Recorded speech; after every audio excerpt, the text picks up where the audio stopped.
Hello hello hello hello hello. क्या audio video clear है क्या भाई? आज पता नहीं बरसात बाहर हो रही है, इस कंप्यूटर को राम जाने क्या हो रखा है। 15 मिनट से मैं प्रयास कर रहा हूँ, कभी माइक नहीं चल रहा, कभी क्या कभी क्या। हाँ, आज जयपुर में बरसात बहुत ज़्यादा है, तो आपकी क्लासेस जो हैं वो आज थोड़ी जो है वो, भगवान करे कि ये जो कहर बरपा रहे हैं इंद्रदेव ये रुक जाए। आज जो है वो जयपुर में बरसात बहुत ज़्यादा है। तो आपके ऋतुराज सर और संदीप सर की क्लासेस थोड़ी लेट हो सकती है। और उसका कारण ये है कि चारों तरफ पानी भरा हुआ है, तो उनको अभी जो है वो कोई साधन नहीं मिल रहा है कि वो आ सके। तो एक बार हाँ, बहुत भयंकर है। और कहाँ कहाँ बरसात हो रही है? तो आज तो बहुत ही भयंकर बरसात है, अभी ध्यान रखें। हाँ, स्कूलों की भी सबकी छुट्टियां हैं। आज तो इतनी बरसात है कि मेरे को घर बैठे भी ऐसे लग रहा है कि तुम्हारी छुट्टी कर दूं मैं। हाँ, तो इतनी भयंकर बरसात है। और ऊपर से ये थोड़ी टेक्निकल इशू था, इसकी वजह से क्लास लेट हुई। तो थोड़ा बहुत पढ़े। हाँ, सही में इतनी बरसात है। 200 में तो बहुत ज़्यादा, 200 में तो मौसम विभाग ने खुद नहीं जो है वो अतिवृष्टि बता रखी है। जयपुर में पूरी रात से बरस रहा है। उठने को तो मैं 7 बजे उठ गया था, लेकिन देख रहा हूँ मैं इतनी भयंकर हालात। बीकानेर में बरसात आई नहीं। कमेंट शेयर नहीं होते, मेरे को हो रहे हैं नरेश जी, टेंशन लेने की जरूरत नहीं है। तो आज हिस्ट्री की और क्लासेस होंगी, पर थोड़ी लेट होंगी। और सर जब आएंगे तब होएगी, क्योंकि वो खुद ही मतलब है सीकर रोड की तरफ रहते हैं, तो उस समय तो वहाँ तो बहुत भयंकर पानी भरा हुआ रहता है। अगर कोई जानता है तो जयपुर में सीकर रोड पे तो बहुत भयंकर पानी भरा हुआ होता है। ठीक है, तो वो सेफली आ जाएंगे, उसके बाद ही जो है बरसात होगी तो अपन लोग जो है ट्राई करते हैं, आगे चलते हैं। और आज जो है वो दोस्तों हम लोग जो है वो टॉपिक को कंटिन्यू करते हैं और आर्टिकल 19 से पढ़ते हैं। रिवीजन बाद में करवा दूं? रिवीजन बाद में करवा दूं ना? 51 तक हो जाएगा ना मामला, उसके बाद रिवीजन करवाएंगे आपको। 51 तक मामला हो जाएगा, उसके बाद हम लोग जो है वो रिवीजन करेंगे। ठीक है, तो स्टार्ट करते हैं दोस्तों आपके यहाँ स्वतंत्रता के अधिकार से। रिवीजन बाद में करेंगे, पहले हम लोग जो है वो ध्यान देते हैं पढ़ाई पे। और हम बात करते हैं आपके यहाँ पे जो है वो स्वतंत्रता के अधिकार से। स्वतंत्रता के अधिकार 19 से 22 में है, मतलब आपको आर्टिकल 19, 20, 21, 22 पढ़ना है। और हम इसे जो है वो शिद्दत से पढ़ते हैं। रिवीजन हाँ बाद में कर देंगे, वैसे अब डेली करवा ही रहा हूँ रिवीजन। तो आर्टिकल 19 क्या कहता है, इसका कंफ्यूजन आप लोगों को क्लियर होना चाहिए कि आर्टिकल 19 के सब आर्टिकल 1 के सब आर्टिकल ए में, याद रखें दोस्तों, आपको जो है वो आप याद रख सकते हैं यहाँ पे कि 19 जो है वो दोस्तों जो है वो 19(1)(a), 19(1)(b), सी, डी, ई, याद रखें दोस्तों, आप लोग जो है वो याद रख सकते हैं यहाँ पे। ठीक है, आपको याद रखना है। क्या सर जो चय कहाँ पे गया, चय गायब हो गया, उसके बारे में बात करेंगे अपन बाद में। तो ए बी सी ई, हाँ A B C D E और एफ नहीं है उसके बाद में दोस्तों, क्या है दोस्तों आपका जी, और 1 के अंदर है ये। हम एक एक आर्टिकल के बारे में बात करेंगे। 19 आर्टिकल जो है वो कहता है स्वतंत्रता का अधिकार। तो स्वतंत्रता के अधिकार को आगे एक्सप्लेन किया जाता है, और दोस्तों जो है वो, हाँ ठीक है राजेंद्र जी, पहले ये बात करते हैं। तो क्या करते हैं एक्सप्लेन, वाक एवं अभिव्यक्ति की स्वतंत्रता है, मतलब तुम लोगों को जो है वो बोलने की स्वतंत्रता है। तो याद करो पहले क्या है दोस्तों, आपको वाक एवं अभिव्यक्ति की स्वतंत्रता है। दूसरा क्या, शांतिपूर्ण तथा बिना हथियार के सम्मेलन का अधिकार है। मतलब पहले तुम बोल रहे थे, बोलते बोलते तुम लोग जो है थोड़े जो है वो बढ़िया हो गए कि हाँ अब तो किसी के सामने ही बोल सकते हैं, अब तो जो है वो किसी के सामने ही बोल सकते हैं। तो जाके तुम लोगों ने क्या कहा, अब बिना हथियार के शांतिपूर्ण सम्मेलन का अधिकार है कि अब तो सर सम्मेलन करेंगे जगह जगह जाके। और जब आप लोग जो है वो सम्मेलन कर लेते हैं तो आप लोगों में और कॉन्फिडेंस आ जाता है कि अब सम्मेलन जो है वो थोड़े थोड़े खुद के संगठन बना लेते हैं, उसके बाद करेंगे। संगठन बना सकते हैं, तो आपको संगम या संगठन, आपको संगठन बनाने की जो है वो दोस्तों जो है वो अधिकार है। मतलब आपको संघ, संगठन या समिति बनाने की जो है वो दोस्तों आपको क्या है, याद रखें, समिति बनाने की दोस्तों जो है वो आपको अधिकार है। तो दोस्तों याद रख लेना कि सबसे पहले आप लोगों को, हाँ सर टाइपिंग की स्वतंत्रता भी है क्या? हाँ आपको टाइपिंग की स्वतंत्रता है कमेंट सेक्शन में। तो वाक एवं अभिव्यक्ति की स्वतंत्रता है, फिर सम्मेलन की स्वतंत्रता है, फिर संगठन या संघ बनाने की स्वतंत्रता है। अब जब आपने पहले बोलने की स्वतंत्रता ले ली, सम्मेलन करने की स्वतंत्रता ले ली, संगठन बना लिया, अब घूम घूम के बोलोगे ना, अब घूम घूम के बोलोगे ना, तो घूम घूम के बोलोगे तो आपको जो है वो राज्य क्षेत्र में भ्रमण का अधिकार है दोस्तों। जो है वो आप भारत के अंदर कहीं पे भी घूम घूम के चाहे भ्रमण करो बोले, तो भ्रमण का अधिकार है। तो फिर बाद में तुम्हारा इतना बड़ा संगठन हो गया, जगह जगह तुम घूम घूम के बोल रहे हो, तो इस कंडीशन में तुम्हें नहीं लगता कि तुम्हें हर जगह एक एक जो है वो संगठन के लिए निवास करना चाहिए? आप भी मान लो, आप अपना इतना संगठन हो गया आप लोगों का कि आप लोग जो है वो बॉम्बे भी जा रहे हो, अहमदाबाद भी जा रहे हो, हिसार भी जा रहे हो, पंजाब भी जा रहे हो, तो इस कंडीशन में तुम्हें नहीं लगता? हाँ, तो इस कंडीशन में तुम्हें नहीं लगता कि जो है वो आप लोगों को निवास की भी स्वतंत्रता होनी चाहिए? तो सर ये याद नहीं रहते, भूल जाते, मैं सब याद करवा दूंगा, पहले इधर आओ। तो दोस्तों इस कंडीशन में भारत के किसी भी भाग में निवास या बसने का भी आपका अधिकार होगा, निवास एवं बसने का भी अधिकार होगा। यहाँ पे संपत्ति का अधिकार भी था, उसे हटा दिया गया, इसलिए हम अब याद नहीं करेंगे। संपत्ति का अधिकार एफ में था, उसे अब हटा दिया गया, उसे याद नहीं करेंगे, उस पर अलग से चर्चा करेंगे। और फिर जी के अंदर वृत्ति, व्यवसाय, व्यापार और आजीविका का अधिकार है, वृत्ति, व्यवसाय और आजीविका का अधिकार है। तो सबसे पहले आप मेरे साथ याद करने की कोशिश करें कि आप लोगों को सबसे पहले जो है वो दोस्तों बोलने की स्वतंत्रता है। बोलना आ गया तो फिर सम्मेलन करना स्टार्ट कर दो, सम्मेलन की स्वतंत्रता है। जब सम्मेलन बन गए करने आ गए तो फिर संगठन बना लो, संगठन बना लिया तो जगह जगह भ्रमण करो, भ्रमण कर लिया तो अब निवास का भी मामला देखो, और निवास कर लिया तो अब रोजगार भी देखो, रोजगार भी देखो। पहले इन्हें याद करो, ये बीच में एक जो है वो संपत्ति को छोड़ दो, बीच में एक जो है वो संपत्ति को छोड़ दो, पहले ये इतने याद रखो, पहले जो है वो इतने याद रखो। एफ के अंदर दोस्तों आपके यहाँ पे क्या था? संपत्ति का अधिकार भी था, जिसे हम लोगों ने जो है वो हटा दिया था 44वें संविधान संशोधन से, उसे हम लोगों ने वैधानिक अधिकार बना दिया था। हाँ ना, अब 31 में भी नहीं है, उसे हम लोगों ने क्या बना दिया था? वैधानिक अधिकार बना दिया था, उसके बारे में हम अलग बात कर लेंगे। हाँ, पर आप पहले जो है वो यहाँ ये याद करें कि सर पहले बोलने की स्वतंत्रता, फिर उसके सम्मेलन करो, फिर संगठन बनाओ, फिर बाद में भ्रमण करो, थक जाओ तो थोड़ा निवास कर लो, रोजगार, और इनके बारे में सोच लो। ये बताओ किस किस को क्लियर है? इतनी कहानी किसको क्लियर है?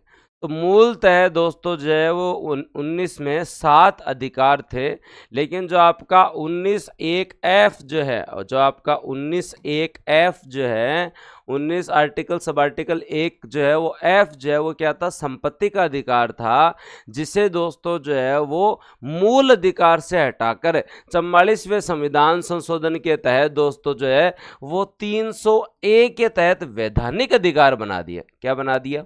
वैधानिक अधिकार बना दिया। क्या बना दिया? वैधानिक अधिकार बना दिया। क्या बना दिया? वैधानिक अधिकार बना दिया। अब इस पर चर्चा करें, मूल अधिकार और वैधानिक अधिकार में क्या मामला है? हाँ हाँ, बताओ, इसके ऊपर चर्चा करें। सर नेट इश्यू हो गया, थोड़ा थोड़ा हो सका भाई, आ जाती बरसात है तो थोड़ा नेट इश्यू भी हो सका है। ज़्यादा हो रहा है क्या इंटरनेट?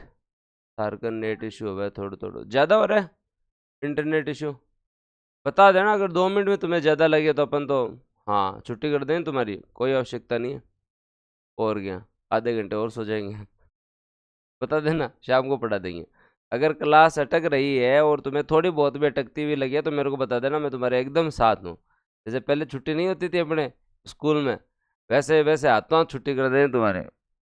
हाँ, अगर एक बार भी अब दोबारा किसी ने कहा ना कि इंटरनेट का इशू हो रहा है तो मेरे को बता देना, बारिश की वजह से हो रहा है,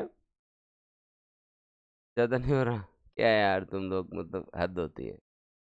कभी तो साथ दिया करो कि हाँ सर बहुत ज़्यादा हो रहा है नेट का इशू, इतनी बारिश के अंदर जो है वो आपकी आवाज़ आ ही नहीं पा रही है, इंटरनेट में समस्या ही समस्या है।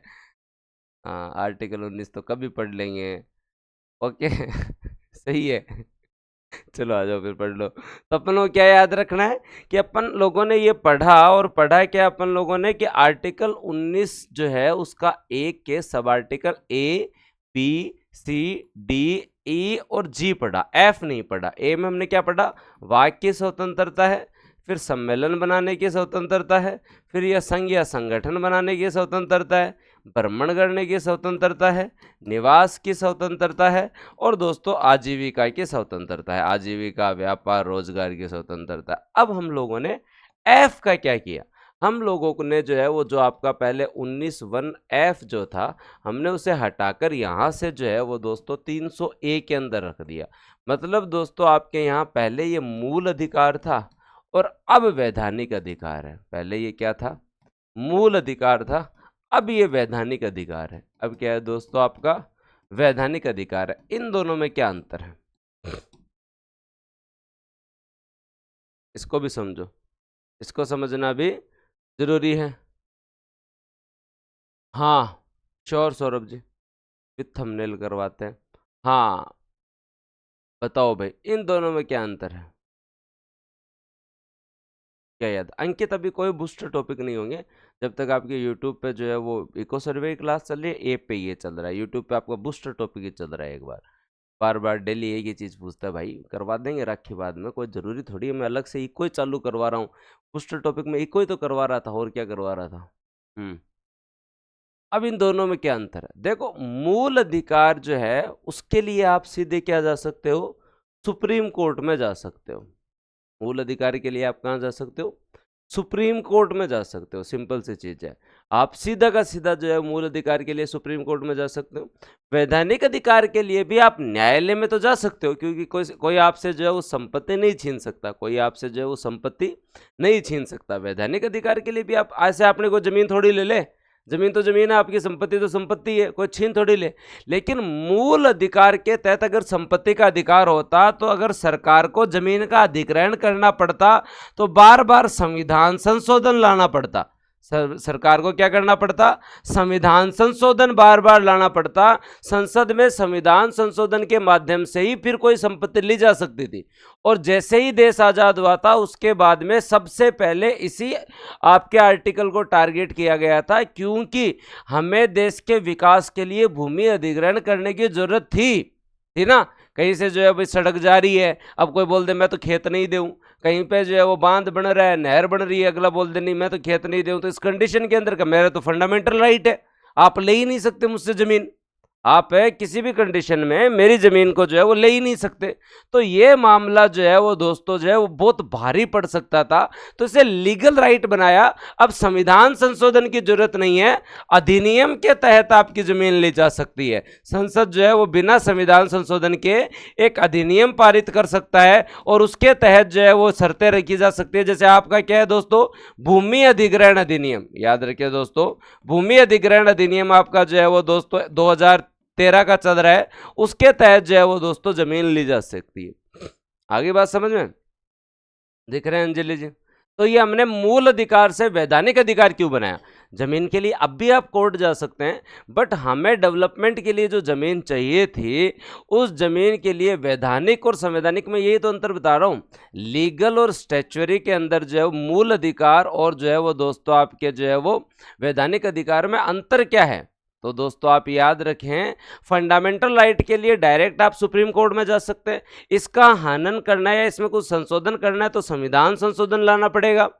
वैधानिक अधिकार आपका लीगल राइट है, आप कोर्ट में जा सकते हो अगर सहमत नहीं हो तो, अगर मुआवजे का कोई मामला है तो। लेकिन विकास कार्यों के लिए जमीन का अधिग्रहण भी जरूरी है। श्योर? जमीन फ्री में गवर्नमेंट कभी नहीं रखती है, आपको उसके बदले में जो है वो क्या दिया जाता है? मुआवजा दिया जाता है। तो आर्टिकल 300A फिर 300A में पढ़ेंगे। अभी के लिए इतना याद कर लीजिए कि आपके संपत्ति को अधिकार को मूल अधिकार से वैधानिक अधिकार बना दिया गया है। क्या बना दिया गया है? मूल अधिकार से वैधानिक अधिकार बना दिया गया। हाँ पेन, मूल अधिकार से वैधानिक अधिकार बना दिया गया। क्लियर? श्योर? सर क्लास रुक गई, ऐसे मत बोलो यार तुम लोग, ऐसे क्या बात हो रही है? क्लास रुक गई? हाँ एकदम क्लियर आ रही है आवाज? चलो फिर आगे चलते हैं। अब दोस्तों आपके यहाँ पर जो है वो स्वतंत्रता के अंदर आर्टिकल 1 कै को भी हम थोड़ा डिटेल में पढ़ते हैं। क्या दोस्तों जो है वो याद रखें, कै के अंदर जो वाक एवं अभिव्यक्ति की स्वतंत्रता थी, इसे भी थोड़ा सा डिटेल में याद करें। वाक एवं अभिव्यक्ति की स्वतंत्रता में क्या क्या आता है दोस्तों? क्या क्या आता है आप लोगों को याद रखना है? हाँ, और क्या क्या याद रखना है तुम लोगों को कि वाक एवं अभिव्यक्ति की स्वतंत्रता को थोड़ा सा डिटेल से पढ़ते हुए आप लोगों को याद रखना है कि ये जो है वो यहाँ पे आपको विचारों की स्वतंत्रता है, प्रेस की स्वतंत्रता है, विज्ञापन की स्वतंत्रता है, इसके साथ साथ इसको और एक्सप्लेन किया गया है। सुप्रीम कोर्ट ने इतना एक्सप्लेन किया है दोस्तों, उसे आप लोगों को याद रखना चाहिए कि आपका कोई फोन टेप भी नहीं कर सकता, आपका कोई जो है वो फोन टेप भी नहीं कर सकता। शांति का अधिकार भी है, सरकारी गतिविधियों की जानकारी आप चाहते हैं उसका भी अधिकार है, प्रदर्शन और विरोध का अधिकार भी है दोस्तों इसके अंदर। तो बोलो कितना आगे और एक्सप्लेन किया हुआ है। 19(1) जो वाक और अभिव्यक्ति की स्वतंत्रता के अंदर क्या क्या स्वतंत्रता निहित है, तो अगर कल को लिखना पड़ जाए आर्टिकल 19(1) कै ही अगर पेपर में आ जाए तो फिर क्या लिखें, तो वहाँ पे आप लोग बता सकते हो। और वो क्या याद रखना है दोस्तों कि जो विचारों की स्वतंत्रता है, प्रेस की स्वतंत्रता है, विज्ञापन की स्वतंत्रता है, शांति का अधिकार है, आप सरकार की गतिविधि जानकारी रखने का अधिकार रखते हैं दोस्तों। फोन टेपिंग के विरुद्ध आपका जो है वो अधिकार है कि आपका कोई फोन टेप नहीं कर सकता। प्रदर्शन और विरोध का अधिकार है, लेकिन हड़ताल का अधिकार नहीं है कि आप जो है वो काम ही नहीं करने दो। हाँ, और अनुमति के बाद, वो अनुमति के बाद शिक्षा करते हैं, लेकिन वो अनुमति के बाद। एकदम क्लियर? हाँ, एकदम क्लियर। प्रेस का मतलब होता है दोस्तों, प्रेस का ये फिर मीडिया। जिन्होंने पूछा है, मैंने कल भी प्रश्न पूछा था आपसे कि कितना समय हो गया है आपको 12th किए हुए। मीडिया तो जानते हो, अगर प्रेस नहीं जानते हो तो, सैनिक शब्द नहीं जानते हो, ऐसा कैसे काम चलेगा। हाँ, ये डिटेल में थोड़ा सा मैंने तुम लोगों को बताया। शांतिपूर्ण बिना किसी हथियार के सम्मेलन के अधिकार का मतलब क्या है, इसमें सार्वजनिक बैठक में भाग लेने का अधिकार है, प्रदर्शन करने का अधिकार है, बस आपको शांति भंग नहीं करनी। संघ या संगठन बनाने का अधिकार आप लोगों को है। और उसके साथ साथ आप लोगों को ये भी याद रखना है कि 97वें संविधान संशोधन के द्वारा हमने सहकारी समिति शब्द जोड़ा है दोस्तों, याद रखें, सहकारी समिति शब्द जोड़ा है। सहकारी समिति शब्द पहले नहीं था। और ये आप लोगों को याद आया होगा कि हम लोगों ने संविधान का भाग 9 भी पढ़ा था, और संविधान का भाग 9 भी जो है वो आर्टिकल 243 से ZH से ZT तक था, और उसमें सहकारी समिति की बात थी। तो जहां जहां सहकारी शब्द आए वहां वहां अपने आप अंडरस्टूड हो जाना चाहिए कि ये सारी चीज जो है वो 97वें संविधान संशोधन के द्वारा जोड़ी गई है। तो थोड़ा सा आप जो है ना बेसिक पे ध्यान देवें, प्रेस, मीडिया, सैनिक, इन शब्दों के आप एटलीस्ट ध्यान देवें। न्यूज़पेपर रीडिंग स्टार्ट करें आप। अगर जो भी विद्यार्थी न्यूज़पेपर नहीं पढ़ रहे हैं उनका मेरी सलाह है कि एक अच्छा न्यूज़पेपर लगा के आप लोग जो है सुबह न्यूज़पेपर ज़रूर पढ़ें। हाँ, DPSP में भी है गगन, आगे पढ़ेंगे। भारतीय राज्य क्षेत्र के अंदर दोस्तों अबाध आगमन की भी दोस्तों आप लोगों को स्वतंत्रता है, मतलब आपको कोई जो है वो रोकने वाला नहीं है। अबाध आगमन की स्वतंत्रता है, आप लोग जो घूम सकते हो। अब यहाँ पे आपसे एक क्वेश्चन पूछा जा सकता है, देश के भीतर भ्रमण का अधिकार तो 19 देता है, लेकिन देश के बाहर भ्रमण का अधिकार आर्टिकल 21 देता है।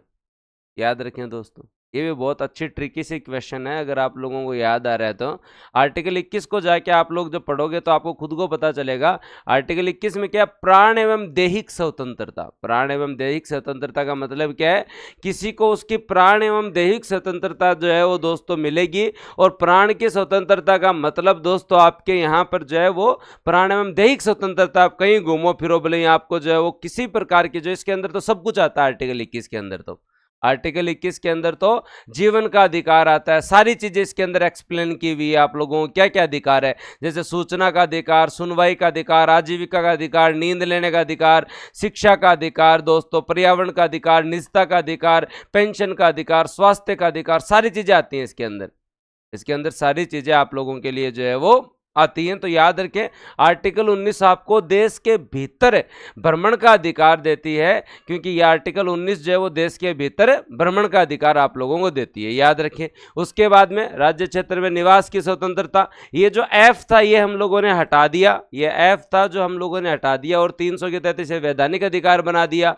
हाँ, और उसके साथ दोस्तों जो है वो आपके यहाँ पे जी जो है, हाँ, वो आप लोगों को जो है वो रोजगार कार्ड जो है ये देता है। अब दोस्तों एक चीज याद रखनी है आप लोगों को, आप लोगों ने ABCDEFG पढ़ा, अब इनके ऊपर कुछ बाध्यताएं हैं, अब इनके ऊपर क्या है, कुछ बाध्यताएं हैं, वो भी पढ़ेंगे। मैं थोड़ा सा डिटेल में पढ़ा रहा हूं मूल अधिकार, क्योंकि यहां से क्वेश्चन का अब लेवल आने लग गया है, वो जमाना चला गया है जिसमें आप डाउट के साथ भी मूल अधिकार के प्रश्न सही कर सकते थे, ठीक है। तो याद क्या रखना है आप लोगों को कि आप लोगों ने ये जो पढ़े हैं अब इनके ऊपर जो है वो दोस्तों कुछ बाध्यताएं आएंगी। तो आपने 19(1)(a) पढ़ा, फिर बी पढ़ा, फिर सी पढ़ा, फिर डी पढ़ा, फिर ई पढ़ा, एफ दोस्तों हट गया आपका, जी पढ़ा। अब इनके ऊपर बाध्यताएं आएंगी, इनके ऊपर जो है वो दोस्तों कुछ प्रतिबंध आएंगे, ये कौन की देखी बोलता रहो।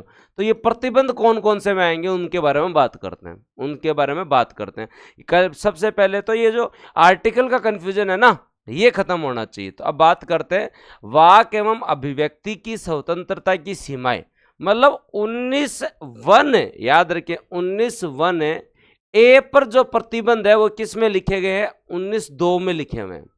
किस में लिखे हुए हैं, 19(2) में। आपकी वाक एवं अभिव्यक्ति की स्वतंत्रता है उसके ऊपर कुछ प्रतिबंध है। आप कुछ ऐसा नहीं बोल सकते जो संपूर्णता एवं अखंडता के लिए खतरा हो, आप कुछ ऐसा नहीं बोल सकते जो राज्य की सुरक्षा को खतरा हो, आप कुछ ऐसा नहीं बोल सकते जो न्यायालय की अवमानना करता हो, आप कुछ ऐसा नहीं बोल सकते जिससे शत्रु देश के साथ हमारे संबंध बिगड़ते हो, आप कुछ ऐसा नहीं बोल सकते जिससे लोगों की मान हानि होती हो, आप कुछ ऐसा नहीं बोल सकते जिससे नैतिकता का हनन होता हो, आप कुछ ऐसा नहीं बोल सकते जिससे लोक व्यवस्था जो है वो भंग होती हो, आप कुछ ऐसा नहीं बोल सकते जिससे अपराध बढ़ता हो।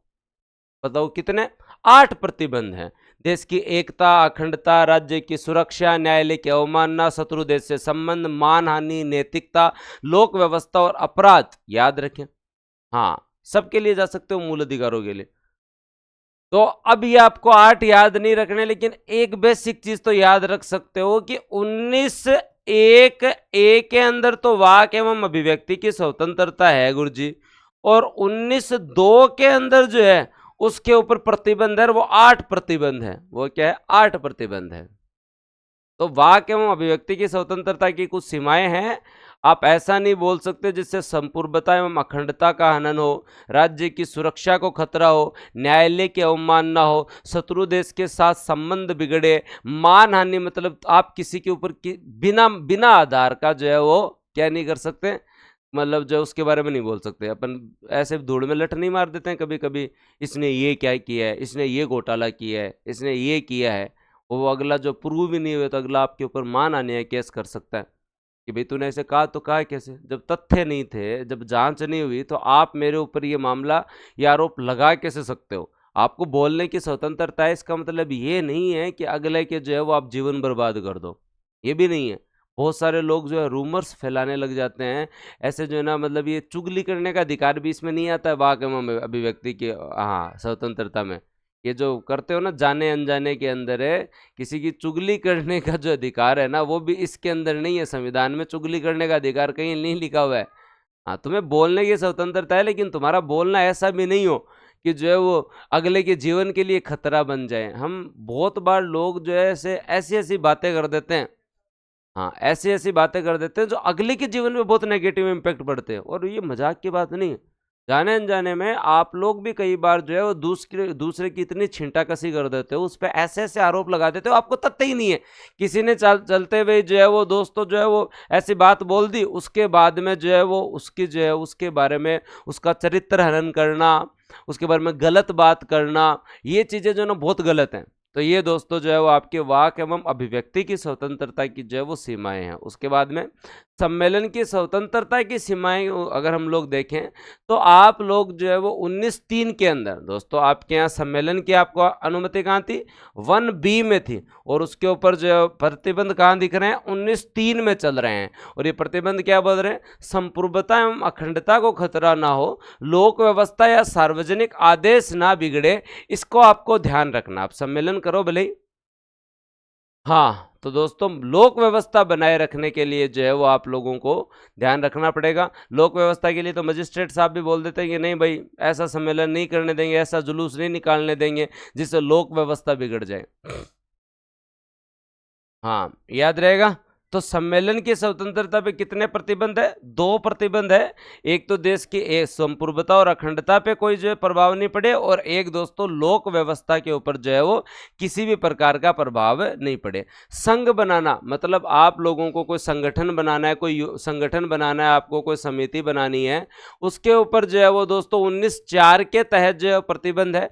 आप संगठन बनाते समय ध्यान रखिए देश की संप्रभुता पे कोई फर्क नहीं पड़े, नैतिकता में कोई कमी नहीं आए, लोक व्यवस्था पे कोई प्रभाव नहीं पड़े, ये भी आप लोगों को याद रखना है। तो 3 है। तो आप आबाद विचरण और आपकी जो स्वतंत्रता है उसके ऊपर 19(5) में लिखा गया है कि जन साधारण के हित के अंदर होनी चाहिए और जनजातीय लोगों के हित के अंदर होना चाहिए आपका विचरण। ऐसा नहीं हो कि लोग आप घूम रहे हो, लोगों को दिक्कत आ रही है, आप घूम रहे हो, लोगों को दिक्कत आ रही है। और आजीविका की जो स्वतंत्रता की सीमाएं हैं, किसी व्यवसाय या पैसे के लिए या योग्यता व तकनीक दोस्तों जो है उसके साथ साथ और अनैतिक कृत्य के आधार पर जो है रोका जा सकता है। एक हाँ, अनैतिक कृत्य के आधार पर जो है वो रोका जा सकता है। तो याद रह जाएगा तुम लोगों को, श्योर है, पक्की बात। अब आपको बस इससे ज़्यादा महत्वपूर्ण चीज़ याद ये रखनी है कि आपका आर्टिकल 19, सब टीचर बहुत अच्छे हैं, फर्स्ट टाइम बूस्टर अकेडमी से पढ़ रहे हो, बहुत अच्छा लग रहा है, थैंक यू थैंक यू। तो 2 मंथ गैप हो गया, बहुत डिमोटिवेट हो ना प्रियंका, डिमोटिवेट होने की जरूरत नहीं है, ऑनलाइन का ही ये फ़ायदा है बेटा। अगर ऑफलाइन में आप होते तो 2 महीने लेट हो जाते, तो अब आपको कोई ऐसा बैच नहीं मिलता जिसमें वापस कवर कर लेते। ठीक है, आप पढ़ते रहो, वापस रिकॉर्डेड कवर कर लो, फिर लाइव में हमारे साथ आ जाओ, लाइव में हमारे साथ आ जाओ। हाँ, 19(4) क्या है, संघ बनाने की स्वतंत्रता जो है उसके ऊपर सीमा बता रहा है कि आप कोई संगठन बनाओ, लेकिन वो देश की संप्रभुता, नैतिकता और लोक व्यवस्था के अंदर जो है वो बाधा नहीं डालें। आप घूमो, लेकिन जनसाधारण और जनजातीय लोगों के हित में होना चाहिए आपका घूमना। आप कोई भी रोजगार करो, लेकिन उससे जो है वो कोई भी अनैतिक कृत्य नहीं होना चाहिए। अब आपको जो है वो जो चीज़ याद रखनी है उसके बारे में हम लोग जो है वो बात करते हैं। और क्या बात करते हैं कि ये जो तुम लोगों ने ये याद किए थे, बी का जो है वो दोस्तों प्रतिबंध, यहाँ प्रतिबंध लिख रहा हूं मैं, यहाँ 19(2) में था प्रतिबंध, यहाँ 19(3) में है प्रतिबंध, यहाँ 19(4) में है प्रतिबंध, और यहाँ 19(5) में है प्रतिबंध, और यहाँ सेम ही 19(5) में है प्रतिबंध, और ये 19(6) में है प्रतिबंध। ये बताओ किस किस को क्लियर?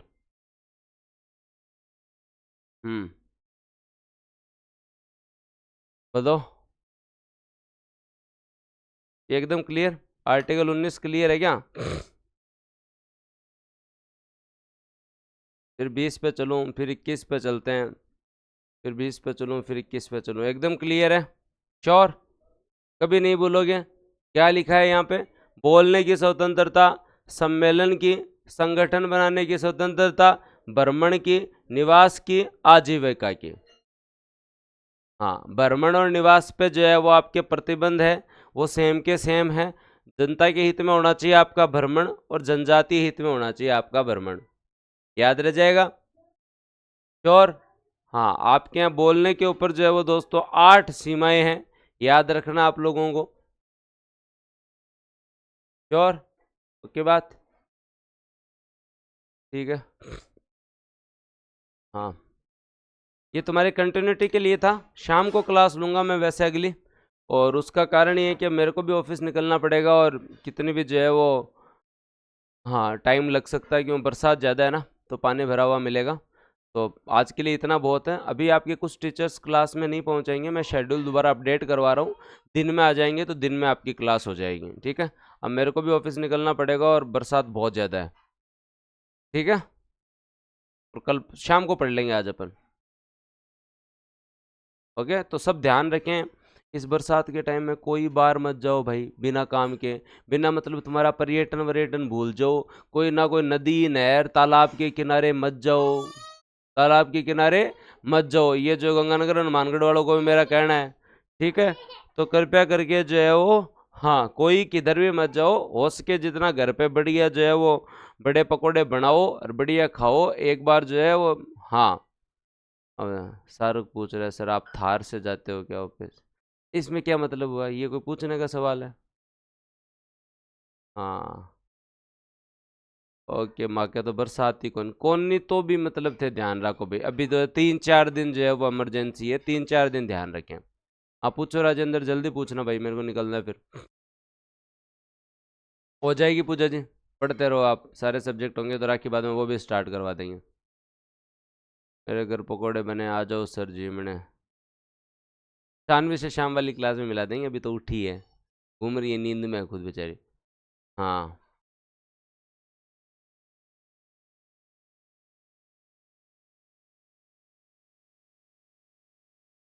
हाँ जी।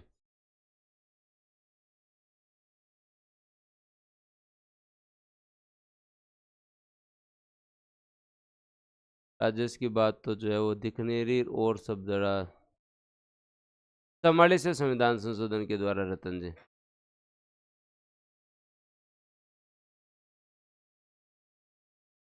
डन।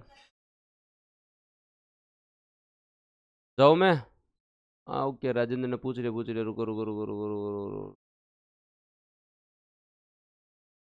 एक मिनट रुको, एक तो मैसेज ऊपर चले जाते हैं फिर ढूंढ के लाना पड़ता है। इको सर्वे में सीईटी के लिए पूरा इको सर्वे पढ़ना है।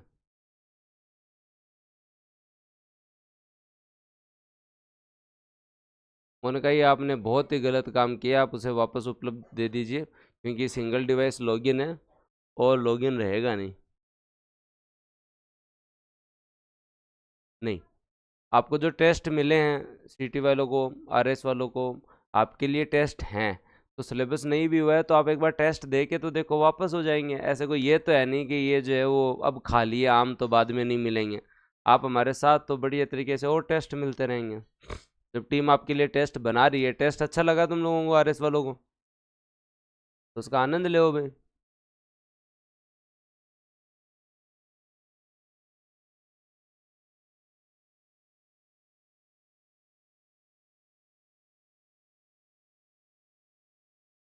हाँ, अब तुम, और बाद में शाम को बताता हूँ, और डाउट है ना?